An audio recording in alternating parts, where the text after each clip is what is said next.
Hey everybody, I'm Zach. And I'm Jesse, and you are our wonderful, fantabulous Patreon patrons who support us on Patreon. We can't do this show without you guys, so thank you for joining us on the Patreon bonus stories. I think the first story we have let's go to it now. is a continuation of one of our lightning round stories, which turned into a very slow thunderclap. Right. Let's stick it here. So, I mean, you just ended up here at the Patreon bonus story. That's because we want to talk about something, and it takes a while to talk and to get your mind wrapped around it. And it also takes a place where you know that you can talk to people who aren't going to immediately in the comment sections be like, you guys are crazy. Right. Pie in the sky. What are you, socialists? Right. I'm not saying tomorrow. But I'm saying if we don't start thinking about it today, it'll never happen. And somebody somewhere in New York was talking about probably the High Line decades ago. And people were like, what are you talking about? We need more of these raised highways and train lines. People walking? Right. And, you know, it probably took that person decades just to get it through the beginning stages. But now that they have it, it's packed all the time. People love it. Right. And that's what I'm talking about. It's the High Line, but it's on the surface. And it could just be everywhere. You could just have bike lanes, you could have autonomous trams, you could have whatever you wanted, whatever kind of just lovely transportation systems you want to have going along the streets. Do you notice what happened here? Right. The conversation started when we talked about banning drive-thrus. Right. And that's key. What we did was we opened our mind to something that's been in America since the beginning of the car, which, I mean, we were sold on how awesome it would be to have drive-thrus, right? So convenient. But it has a cost. Right. A lot of drive-thrus, right? You have the drive-thru wrap around the building. So what happens is you have a parking lot off to the side, and the drive-thru's wrapping around, and so the pedestrians have to cross the people in the drive-thru, and the people in the drive-thru are on their phones, they're texting, they're not paying any attention, and so that's just a dangerous, unhappy place for a pedestrian. You would much rather be in the drive-thru, so now you are just part of the problem. Great. And we just talked about the pollution. Right. You're now surrounding a building with pollution-spewing vehicles. It's horrific. I'm lucky that I have a Tesla, so I get to just put recirculation. I don't have to deal with any of this pollution. It's getting sucked up into my filters. But it's not a HEPA filter, though. It's okay, but it's as close as I can get. Right, but I'm just saying those PM 2.5 particles are still in your air cabin. But they are extremely. It lowers it. Sure, it lowers it. Sure. We've already seen with the wildfires that you can bring down the PM 2.5 into safe levels. So that's why I put it into recirculation. Yep. But I'm just saying, for the pedestrians who are trying to just like get into the McDonald's or whatever, it actually is really bad for them. It's just having this little bath of poison that they have to wade through. Yeah. It's just like, you take this concept that's like, oh, well, people will never have to leave their cars. And it was never like a wonderful thing. Well, I want to go back to the science. Back in, the 40s when we started introducing drive-thrus and cars and all this stuff, there was no science on the pollution coming out of the cars. No one cared because, why? Because the funding would have had to have come from who? Oil and car companies. They're the ones who lobbied the government. Right. And all of this sort of comes from a culture of a completely different era. Right? It came from an era where there just weren't that many people in the world. Right. It seemed like we were trying to conquer the world, that we were trying to, manifest destiny. We were just like, oh, wow, look at all this space. Why aren't there more people in this space? Let's do that. There's so much space here. Look at, hello. Look at that. No, wow, that's I can just that's a really do good whatever point. I want. Back, I can just take this, and I can just take all these pens, and I can just throw them around. And who cares? No one will ever come across these again, right? That was the time period, and like the Revenant with what's his name, very important guy, Leonardo da Vinci, Leonardo DiCaprio was important to show like how they just did not care about nature whatsoever.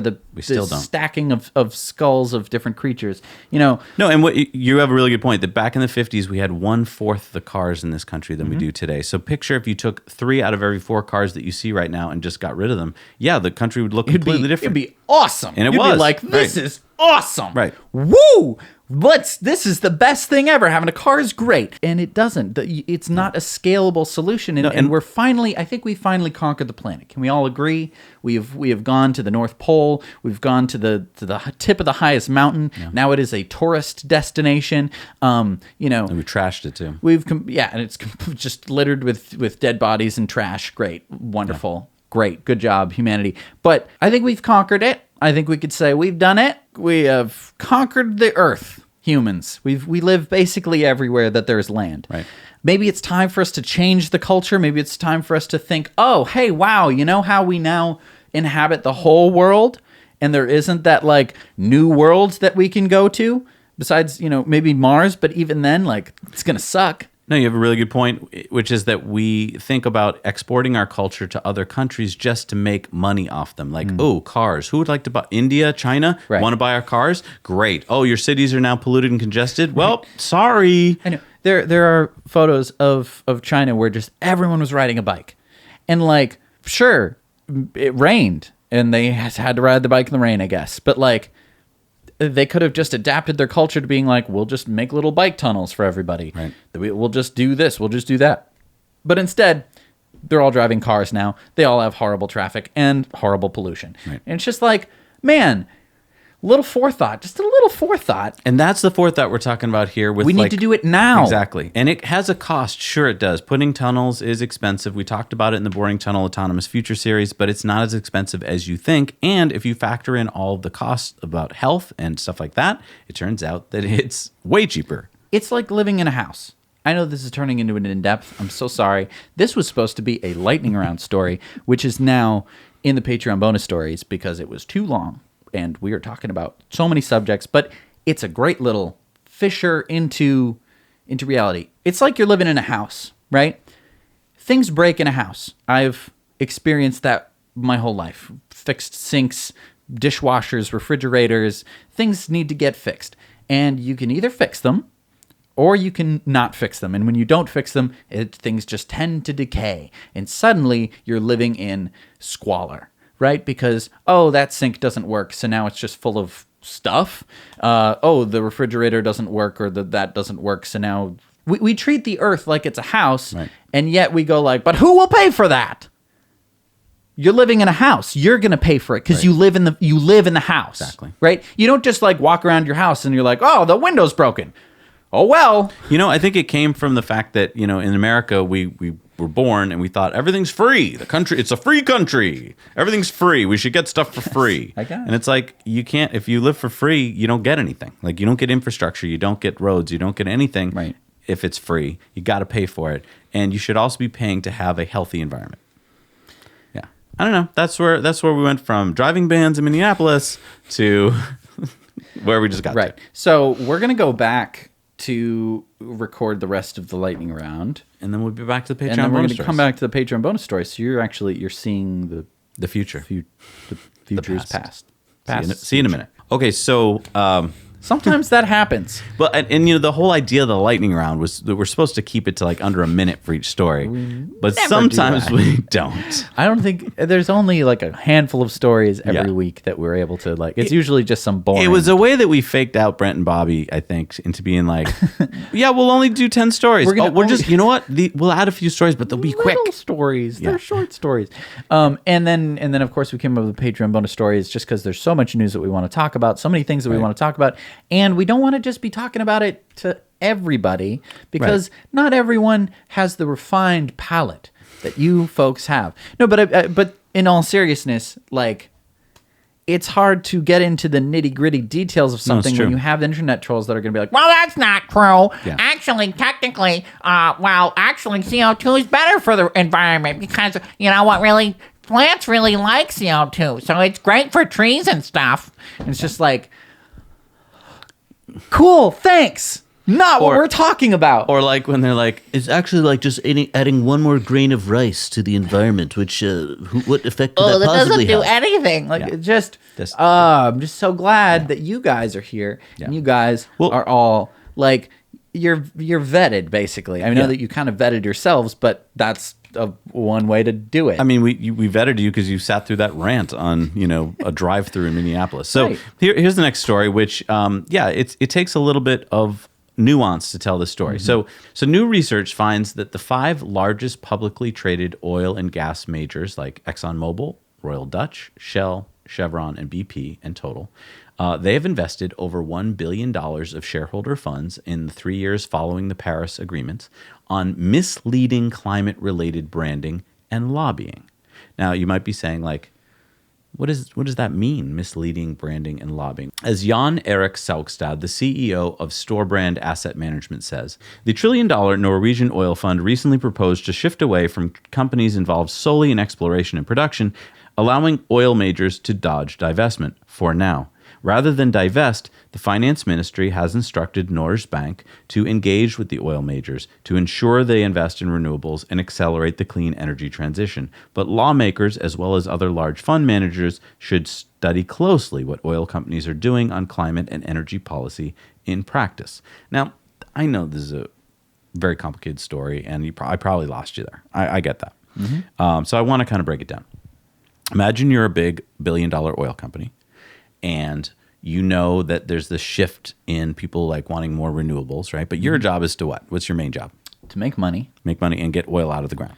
That's how you make your money. Because right. You don't want to shift to just solar power one day because you're like, well, I still got all that oil. I want right. You've invested in discovering and acquiring these oil fields, whether they be under the ocean or under the ground, right, throughout the world. So the Paris Agreement gets signed by all the nations of the world practically, right? Except the U.S. just decide to unsign it. Right. And so you as an oil company are like, oh my gosh, there's this changing sentiment. We have to appear to be helping out with this problem. Especially when you have the $1 trillion Norwegian oil fund divesting from oil companies that are only oil companies. So, can I just point this out? Norway, they have a lot of money. They have $1 trillion in cash, and they gain that from oil, but now they get to invest it however they want, and they're like, oh, we feel so guilty about all this oil we sold the world, so we're going to invest it in cleaner stuff. To keep that investment coming from the $1 trillion Norwegian oil fund, the oil companies have to pretend. They have to dress up. They have to, They're going to a party, and they got to dress up. So Right. what do? They hire a bunch of marketing firms and lobbyists to make sure that they look as good as possible. And here's one way they do it.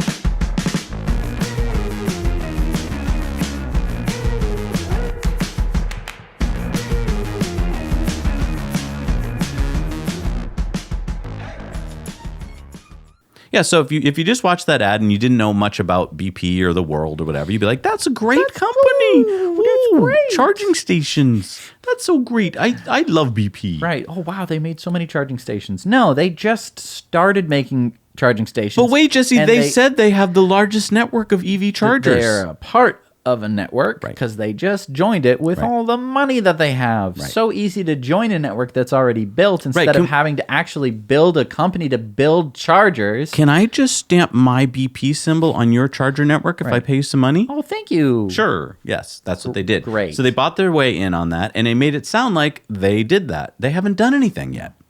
This is what we're talking about. Right. It's big oil doublespeak. They're able to pretend that they're so big on renewables. Electric cars are great. Right. Well, if they're so great, spend more money on it. And not like, oh, we're spending $1 million to do this. $1 million happens in like $1 million. Right. Boom.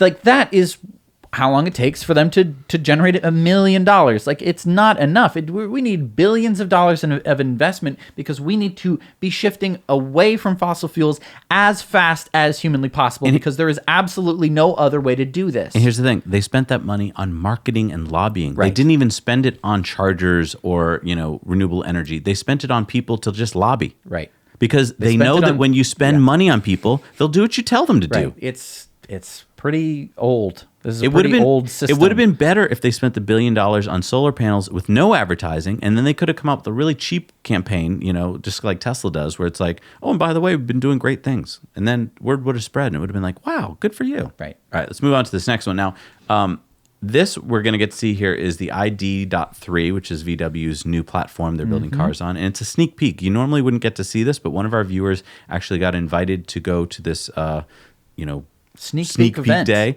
So here it is. What you're going to see tomorrow is something exceptional.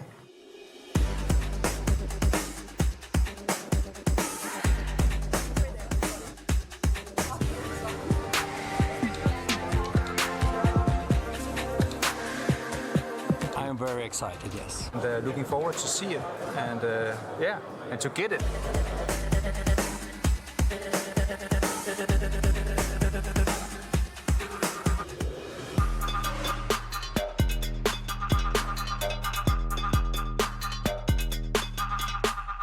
Can't wait to get it. I want to drive it from here back to Denmark. Hi, good morning, good to see you. Haben Sie auch? Sehr schön. Ist orange drin. For all of you, we would like to thank you all for actually being part of this fantastic ride with Volkswagen. Totally unique and will be like a flying saucer on the road.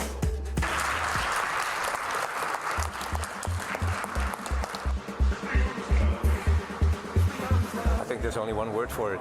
Wow.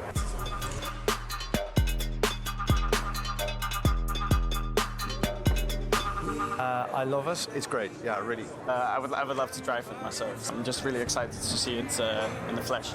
It's more masculine, in a way, than I thought. Much bigger than I thought it would be. And yeah, those little nice features. Blown away. Beautiful. Volkswagen it didn't change an old car to an electric vehicle, what a lot of car makers do, but they built a complete new car, and that's the right answer. All of biggest things in the world, they begin with the first step. And now we are in the first step of changing the world.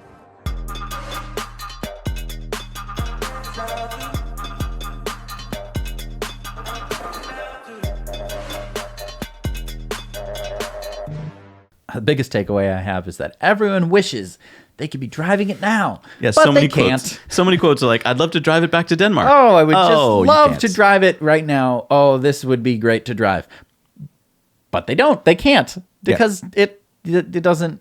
It's not in production yet. So yeah. And it's not like it's a reveal event. Like we've gone to many Tesla events where they're like, okay, we're going to show you what's coming, and then we're going to build up and produce it. VW has factories. VW's had time. This is they have money. They have money. They have everything they need, except they don't have the willpower. What they've done here is they got together some rich folks who could take a week off and go to this event, and they show them the car that someday will come out. And I'm not dissing them on the fact that they built a car from scratch. That's great. That's awesome. Oh, it looks like a great electric car. Yeah. That's all I'm holding them on is just start. Do it already. Yeah. I mean, God, we don't need any more like, it's coming. It's going to be the most amazing thing you've ever seen. I get it. I know. Like, just give it to me. Let's go. Like, come on. You know what you can have, Jesse? What? The striped socks. Oh, great. Those are available.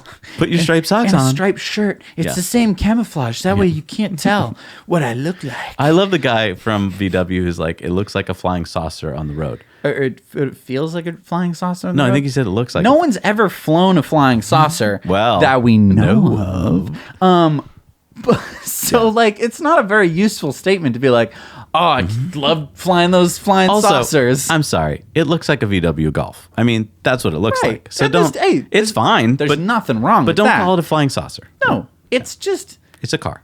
And just make it already. I know. Just start selling. Oh, just and also... ramp up production. Also, maybe make your own charging infrastructure. Because I know what everyone in Europe's going to say right now. We have very good charging infrastructure. Yeah, it's okay. I've driven on it. But when you get to a charger... But when you get to a charger, there's usually 2 or 4 high-speed chargers, which is great right now because there's no cars using them. But when Tesla makes a charging station, it's usually at least 8 stalls. And why is that? Because as soon as you start building them, people will come.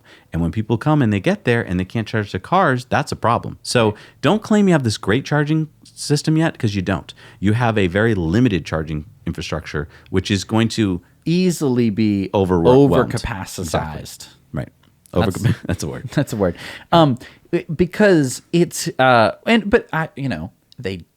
did build the Ionity network because they had to pay for it because they did Dieselgate, which was crime. And that's the other thing that makes me mad. When you say you have this great network, that's because they were sued and forced to do it. Because they did crimes. Right. Specifically. Which killed people. Right. Right. You know, like crimes. Like those crimes. Exactly. Like all those crimes that they had they did and then had to pay for EV charging network. Which I know that I have a weird moral compass where I'm like, it's not a weird moral compass. It's a pretty human moral compass where it's like, look what we did. And it's like, no, you did that as punishment. It's like, Right. Look, I broke all these rocks. And it's like, yeah, because that was the form of punishment back in that day. Like, I'm not gonna. Yeah. Well, and the other thing is, we poke fun equally at America, Germany. It doesn't matter. We're not trying to poke fun at just one company. It's just there's so many companies that do this, and only when they're forced to do something, and then they try and take credit for it, and they try to spend a lot of money on marketing. Right. It's just like, just do what Tesla does, which is work hard, make a good car, and shut up. Right. Okay? I know. This whole... I don't know. Yeah. Don't make colored socks. Just focus on making the car. Making cars, not socks. Hashtag make cars, not socks. Spread that one. Spread that one. That'll be a fun one. All right, check this out, Jesse. This is video on Hoonigan Daily's Transmission YouTube channel. They had a lot of fun with this, which is a Teslamino. Tell us your name. Tell us what you brought us. My name's Eddie B. I brought the Teslamino.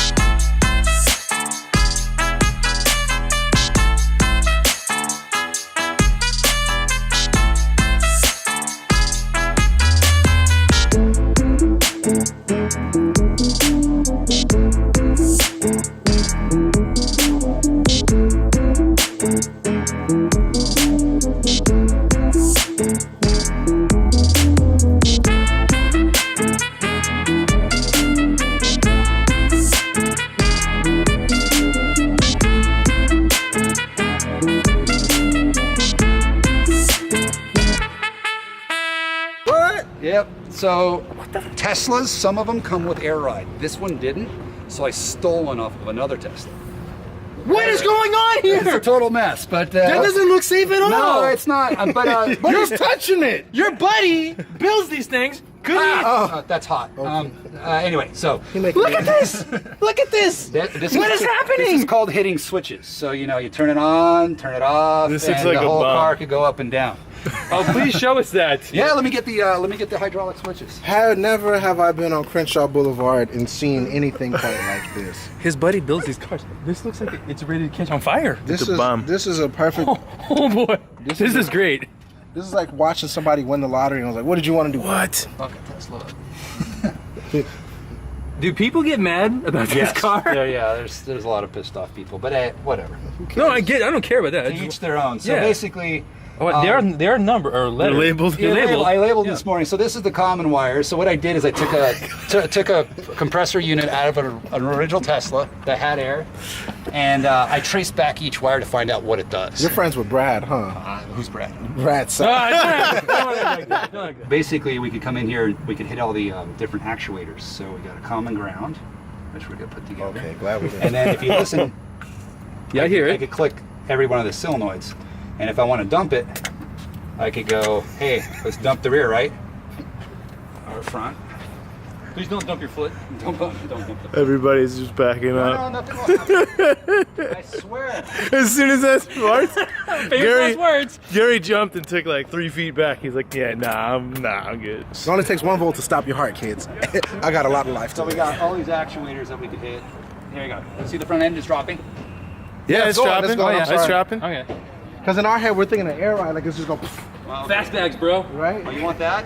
Oh, you got a dump feature? Yeah, I got that feature. Oh, all right. I think. It's just going to bottom out. It's a combination of one of these 15 wires. This lets you all know right here. This whole whatever this he wrote on here, it's happening. Hoona can't.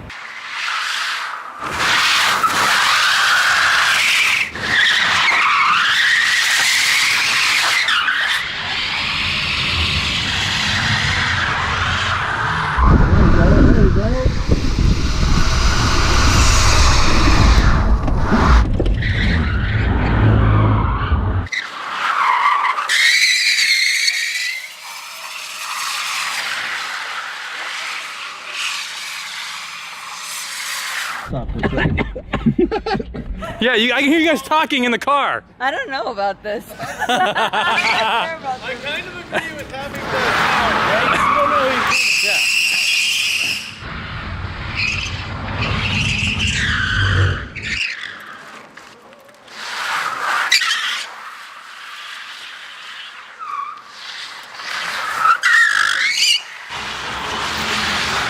on, buddy.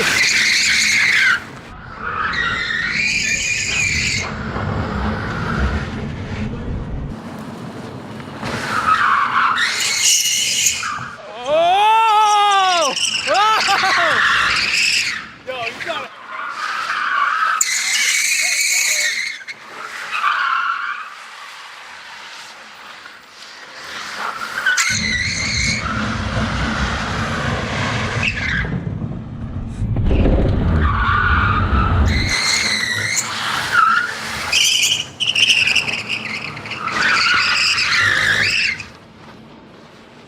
It's so strange to hear everything going on. Yeah. Something's fucked up. It's going in limp mode? I took out one of the radiators. Oh! Maybe that might be having some issues. We'll try again. What is that sound? What was that? You broke something right now. Yeah. Yeah, That's an axle. Yeah. Oh my gosh! Okay, so we all saw Truckla, I'm assuming. Yep. And if you haven't seen Truckla, head over to Simone Gertz's channel because she made a Tesla pickup truck out of a Model 3. Out of a Model 3, and she did it pretty well. Right. She did a very good job making it. It looks like a pickup truck. It works like a pickup truck. Right. And if you want to see more on this Tesla Mino, go check out Yehu Garcia's YouTube video on the making of the Tesla Mino. And basically, this is a play on the El Camino, which was a very popular car in the United States for a long time because it was like a crossover between a pickup truck and a sedan. And this is really cool what he did here. I don't know if it's cool to drive around like a maniac and break the axle, but I guess there's a whole segment of people who love that kind of stuff. Oh, that's very cool. That's great. Yeah. But it's electric. Yeah, it's electric. It was done very poorly, as you can tell by the Huggies cardboard fairings. I think that's fun because obviously Truckla took it like a team of people working very hard to get done, and they needed a there was a team. space. There was a team of people here too because this was built at EV West in San Diego. Sure, but it was more saw, less welding. Less welding. I think that it's important to have videos like this where people are like, "This is different." Like of course, they're still hooning around in their car, drifting, burning all the rubber off the tires. Believe so. Oh, so hooning means to drive like a crazy person? It's not in the Merriam, but I learn something every day. And they're like, oh, it's so weird to have a conversation with two people in a car when you're burning rubber, because usually you have to be like, you have to really, really get up in the high RPMs to make enough torque to spin the tires, whereas on the Tesla, you just put your foot down and you're doing it. Right. It was surreal, actually, to see that people who have been doing this their whole lives were like, wow, I can actually hear myself. Wow, my quality of life has gone up doing something that normally would be much lowering my quality of life. How amazing. I think it's important. Can I ask a question? Yeah. If they invented a tire that would, when you burnt it out, not produce any white smoke, would it be a popular thing or would it defeat the point? Are people doing it because they love the white smoke? I believe you can buy plastic tires, which have much lower friction. So they're bad for driving. Okay. They're just good for drifting. Okay. I don't know if they smoke more or less. Well, that's what I'm getting to is the smoke part. Do people like the smoke? Is that a part of this whole thing? Or is it just the fact that you're able to do fun things with the car? Because I would like this a whole lot better if I knew that pollution wasn't going into the air. Because seeing an electric car produce that much pollution just really annoys me. Because I know that's not good to breathe. I'm trying to think of how you could do it better. I mean, you could have like a metal wheel. But now we're talking. You would have much less traction in general. So that it wouldn't really... Magnetic? Wouldn't really drive. Magnetic. Yeah, but then you're not even drifting at that point. You're just... Yeah, we could turn on and off the magnets. I don't know. There's something we can do here. All right, let's go on to this story. So this is Truman Kane. He's the founder of Tavora Business Solutions. Hi, my name is Truman Kane, and we're going to take a quick look at Surveillance Detection Scout. Come on, let's go. So let's start with the software component of Surveillance Detection Scout. Now, the recently detected dashboard is a place to see, recently detected license plates and faces. As you can see, Scout picks up plates pretty often, so although this isn't the most actionable data, you can do some cool things like search by vehicle make or model. The area you'd probably head to make better use of all this data, however, is the All Plates page. Now here you can see a very small subsampling, just for this demo, of plates that have been detected, along with make and model info as well as dates of most and least recent detection. The table is sorted by number of detections to get you started, and as you can see here, I'm able to dig into these high-risk results to label them benign if it turns out that the vehicle belongs to a friend, neighbor, or coworker. Now what may stand out is this result with only 4 detections, yet a high-risk rating. Let's see in the field why that is. Now, if there's a chance you're being followed, you might pull over randomly a few times throughout your drive to let any potential following vehicles pass and to give Scout a chance to detect them. If any following vehicles are detected, you'll see a pop-up on the screen letting you know, and you'll see a notification as well on your cell phone. And look at that. We just saw the Land Rover Range Rover pass. We see a notification letting us know that this Land Rover has been detected for the 4th time this week. Thanks, Scout. As you just saw, that notification was triggered and this risk rating designated because I had set a threshold for plate detections on 4 or more days of a given week. In the settings area of Surveillance Detection Scout, you can adjust the threshold down to detections on a single drive, up to detections over months. You can even enable thresholds to consider factors like geographical area before alerting you to a potential follow vehicle. After we are alerted, we can come back to the All Plates dashboard and dig into what caused the alert. On the map, we see the routes that we took, and if it makes things easier, we can enable satellite mode, along with place markers where this Land Rover in question was detected. There's corresponding information for each of the detections on the left, and if we click one, we can even see our vehicle status, speed, and power usage at the day and time of detection. To make the most educated decision on whether or not this may be a serious threat, we can return to the scene with timeline mode. We jump to the area on our route just before this Land Rover was detected. We see the Land Rover pass, and we can skip ahead a few seconds.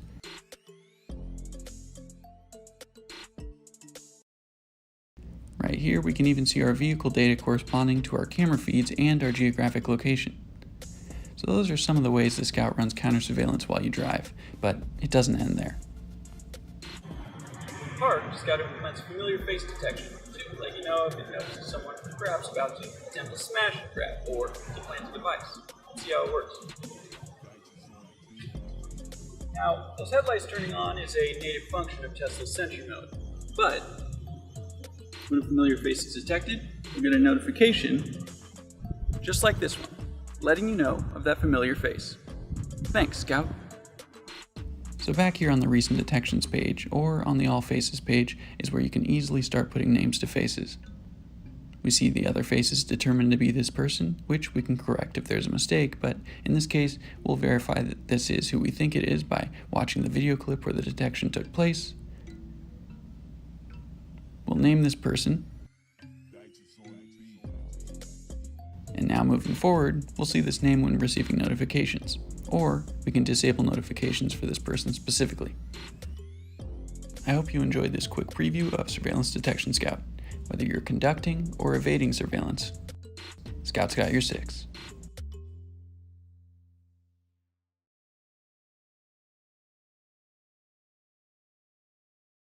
I think you and I had the same reaction when we saw it, which was, whoa, that's really neat. I have no reason why I need it. Right. But now I kind of want it. Now I am worried that I've been followed. That I'm being followed. I think it would make me very suspicious of people like, oh, that car passed me 4 times this week. Why? But it's probably just random. Yeah, I'm not.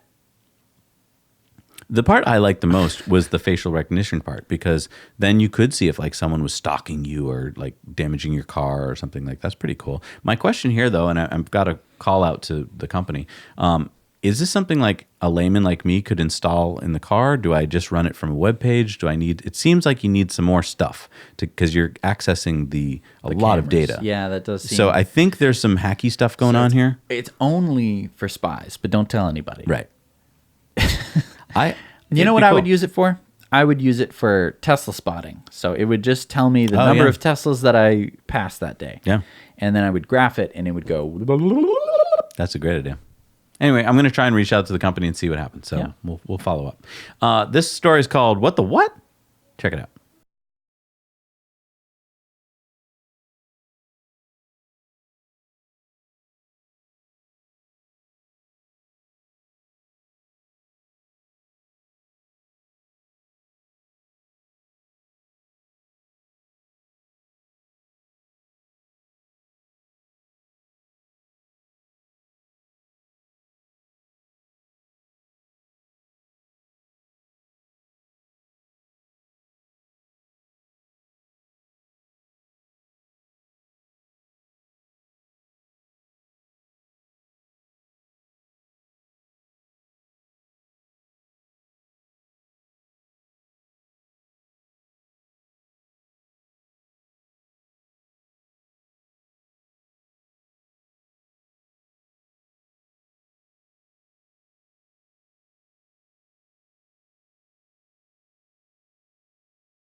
Okay, so if you're watching it, you're like, okay, so someone stole a car and did a lot of damage. According to the story, and we don't have much news here, this took place in Mayaguez, Puerto Rico, in a small town.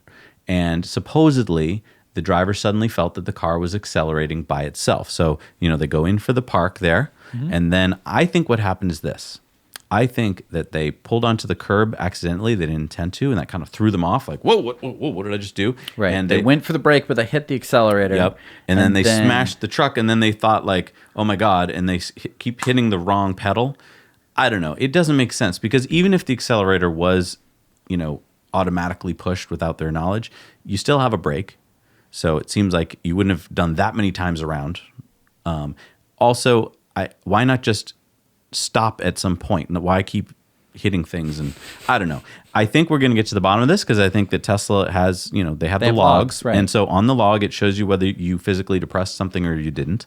And that's going to be the answer. So, well, I mean, to play devil's advocate, you could argue that there was some hardware malfunction where the pedal became lodged under, remember there was that huge issue with was it the Priuses or whatever, that the gas pedal become lodged underneath the carpet, and that means that you were just flying down the highway. Yeah, no, and that could have happened here. I mean, when that person was, hit the curb and maybe something happened, their shoe got stuck or something. Right. I think it's more likely a physical problem that the driver caused. But anyway, we will, unlike most cars, we have a way to solve this. Right. And the problem with the media, and the reason we're covering this here at all, is because in the media, it's like, Tesla causes a problem. Right, because as a media person, you're like, I've got a story. Right. Here's a story. This wouldn't be a story if it were just a pickup truck. Well, we got a story because we got video footage. Sure. It's Tesla, so it's different. Yep. And, oh my gosh, who knows? It's a mystery. Well, and the other part here is that annoys me is we take the word of the driver. What do you think the driver's going to do when they get out of the car? Like, it's my something wrong with my car. Whoa, what the heck? What driver ever got out of the car and was like, "Oh, my fault. It's on me. All this damage. I'm so sorry. It's everyone. on me. It's all me." They're like, totally my fault. What's going on with my car? I'll pay for all of it. I almost killed you 3 people. I'll take care of it. No, of course they're going to blame it on the car. So, yeah, right. Yeah. Okay. All right. Check out this PBS story on the lower 48 warming. Now, a second environmental story on a much larger scale.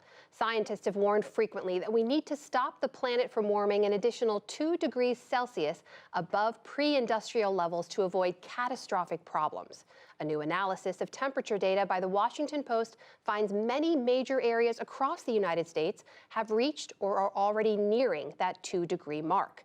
It also found significant variations across the country. Chris Mooney from the Washington Post is here to lay out how some parts of the U.S. are being impacted more than others. Chris, welcome to the News Hour. Thank you. It's great to be here. It's a sweeping analysis looking across decades and decades of data. Tell me how you came to know what you know. We set out to just look at some hints that I'd seen in scientific studies and other places about some parts of the globe warming much faster than others, and there being some impacts, strange or dramatic, in these places. And we said, can we look at this more widely? And sure enough, we can. NOAA, the National Oceanic and Atmospheric Administration, has a great complete data set for the United States down to the county level, back to 1895, all the way through. So that's what we looked at, and sure enough, there are hot spots across the lower 48 states. Alaska is another story. It's actually warming even more.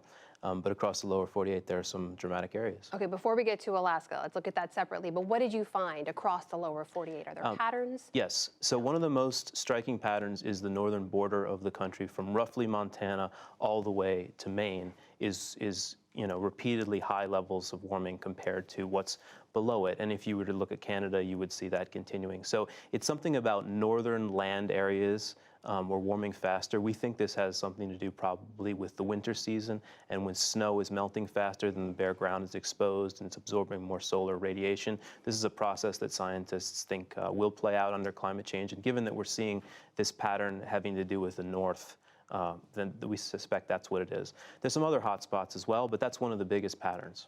And what is it that you're actually seeing on the ground? I mean, temperature data is one thing, but what does that 1 or 2 degrees Celsius change mean on the ground? We looked at New Jersey the most closely because New Jersey is about 1.9 Celsius, and so Rhode Island is actually 2.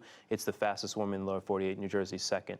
We went to a lake in New Jersey, Lake Apatcong, and it's really kind of a great way to tell the story because 100 years ago, this was sort of this winter wonderland where people would ice skate, they would ice fish, they had giant winter carnivals and skaters and ice boats, ice sailing, and plus it was an ice factory and they chopped up the ice. There was so much of it to ship it to New York because there were no refrigerators, so they would use the ice to keep things cold for large numbers of people.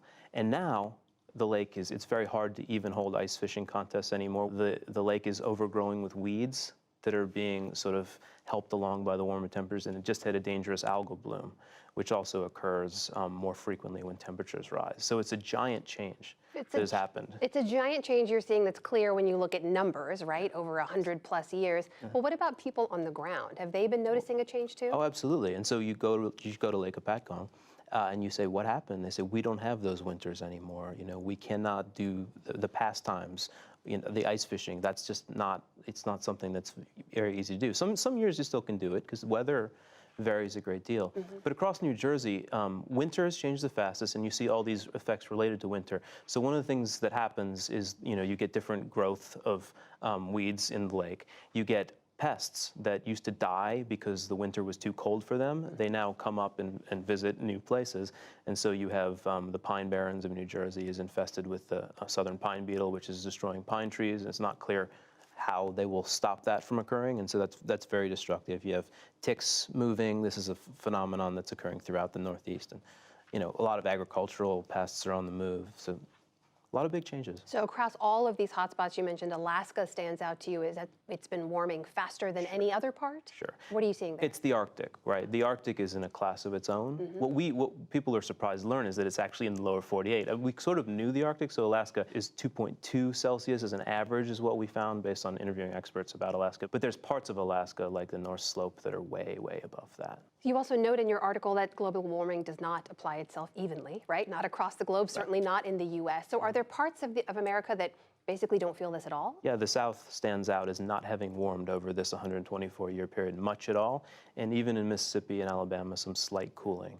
It's really surprising. It's a complicated story that has to do with air pollution in the middle of the century and maybe some natural variability of the climate. And then they actually are warming in the last 50 years, but that gets outweighed by the prior part of the period, so they end up with nothing. So it's a variable picture.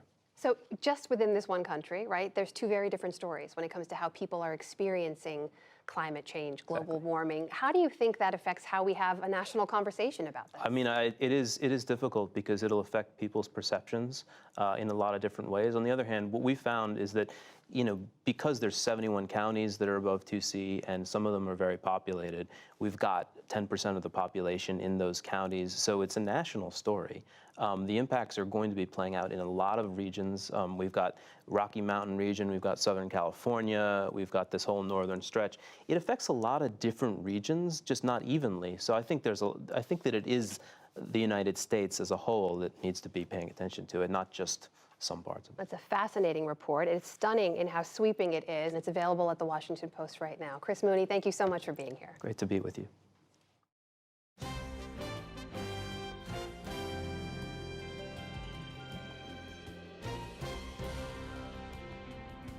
There's a lot of climate deniers out there who are like, I don't see any difference in the climate. And this starts to explain some interesting things. The middle of the U.S. over the past 100 years has not seen that much warming.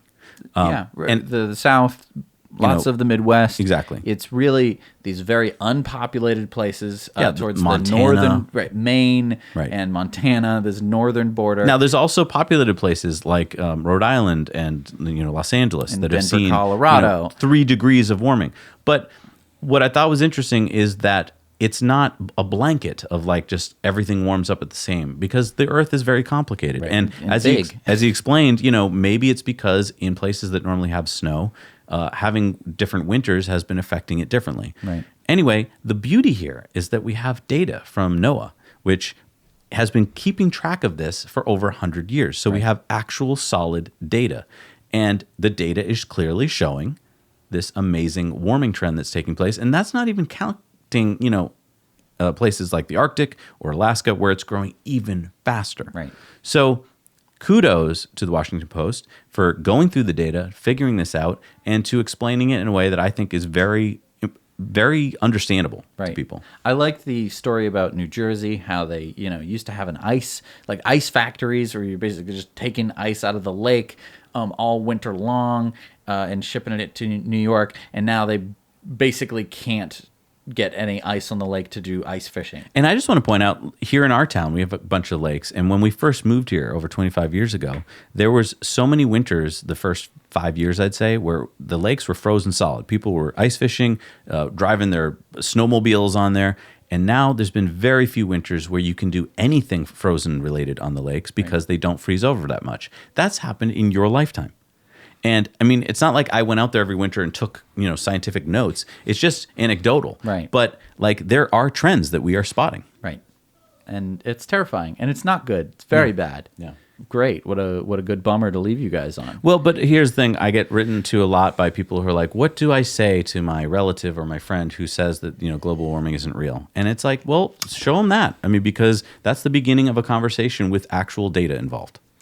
And another thing that I would add is there are enough people who believe in climate change to have the majority, which means that most of the people you meet in your life are going to believe in climate change, who are going to want to maybe do something about it.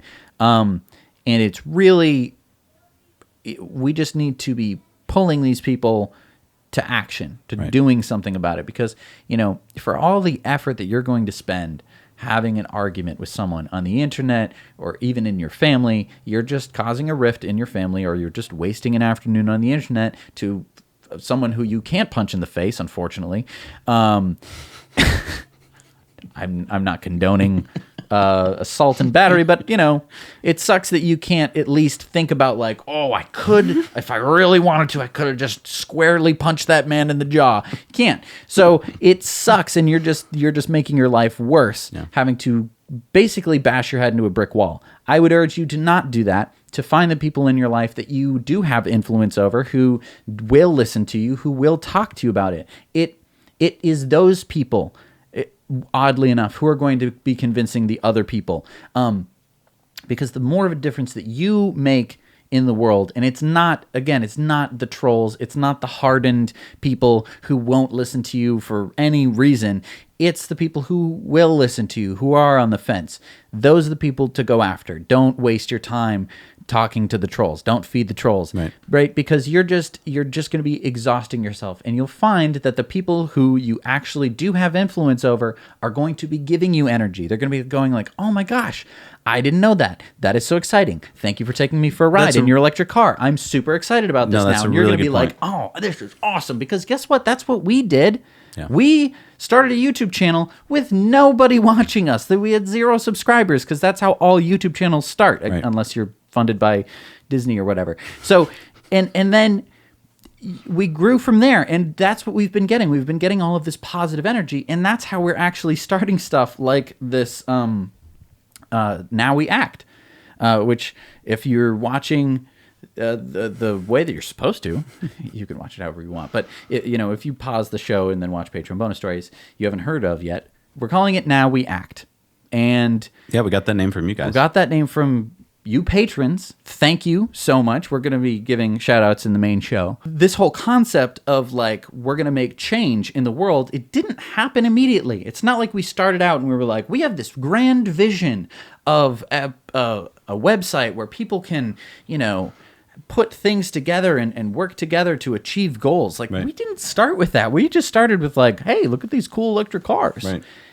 And we've grown from you guys. You are a huge part of this. We wouldn't have come up with these ideas if we didn't think that there was a world, a humanity that would benefit from it. Like, when we started, I'm sorry, but like my faith in humanity was extremely low, right? Because I knew about climate change, and we didn't have rockets that landed themselves, and the Model S was the cheapest electric car that actually you could drive.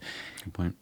And now it's better. We have a community of you people who are freaking awesome. Okay? Yeah, I mean, when we went to get nowweact.org as the domain name, and there's a cost to that. And the fact that you guys fund us meant that we could actually grab that domain name right that second and move forward. Right. When we're thinking about like, okay, we need to have a server that's going to house our website, and that's going to cost money. We don't go like, oh, it's going to cost money. Can't do it. Right? Like I remember when I was a kid and I didn't have a credit card and there's no way to pay for anything. As soon as anything cost money, I would have to go like, oh, okay, well, never mind. You know, I go, can't do that. Right? So all of the great ideas that I had as a kid weren't able to do. And we had these, we had similar ideas when we were coming up, but now that we can actually just be like, oh, it's going to cost a couple $100, probably a month maybe to run this, probably less. I hope less. But who knows? Who knows? The more it gets used, the more it's going to cost. We don't have to worry about it. We don't have to be like, oh, well, I guess we're going to have to make it make money or something. Like, we don't have to think that way. And knowing that we have a community of users who will donate their time. I mean, we're doing a shout out at the end of this show on Tesla Time News where we're asking for some more people to help with this. And we know we're going to get a lot of qualified people, which is fantastic, to volunteer their time. Do you know how powerful that is? Do you know what that allows us to do? Most startup companies are like, well, let's see, there's two of us. We'll have to do everything. You know, I mean, we don't have any experience building a website, but that's our idea and that's our passion. So I guess I'm going to go buy a book, and I'm going to learn the wrong programming language. If tomorrow I had to make this website and I hadn't talked to our amazing helper Tracy, who was one of the people who volunteered to help us, and she is a freaking expert at this. If I hadn't met her and I hadn't talked to her, I would be like learning Java. And then I would get to the part where I'd make the website and I'd be like, oh, that's the wrong programming language. I spent 3 weeks learning Java for no reason. Right. Oh, okay. Yeah, I mean, it's funny because to Tracy, she's like, well, this isn't that complicated. But there's all these people that she's putting into different, okay, there's going to be the web developer, there's going to be the designer, there's going to be the, and I'm like, oh my gosh, this is a lot of people. That make this happen. It's incredible. I'm really stoked about it. I'm really excited. So we're gonna leave Patreon bonus stories. We're gonna go back to the show because we got to shout out to those people that make this show possible. So, but you also make the show possible. So thank you so much for your support. Thank you so much for watching this episode of Patreon bonus stories. We're gonna head back to the other show. But thank you so much. Now you know.